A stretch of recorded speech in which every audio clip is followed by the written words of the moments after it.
On this old saw, I spray painted the saw blade with orange spray paint, and then using my flat brush, I came in and did some shadowing so that when I'm finished, it's going to look like a marble effect to it. And this will be my base. Then I'm going to come in with my black, and I want the shadow of a tree. Add in a ghost. I'm going to make him mainly in gray so that I can go back over him with white, kind of make him transparent looking.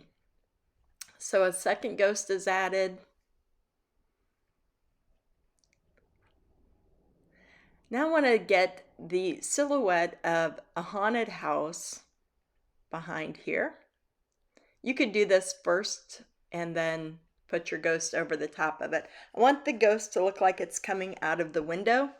So I put facial features on the ghost. I based in the window and the door. I shadowed it with orange. And then a little black around it to give it a spookier look. I had added the harvest moon up above, and now I'm adding in a couple of bats.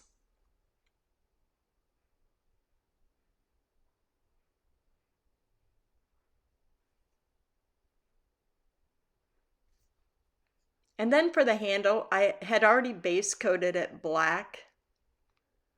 Now I'm going to put some tinfoil around here, and I'm going to use my spray paint that I used for the blade, and I just want a little bit of a highlight around the handle, fixing up where that overspray.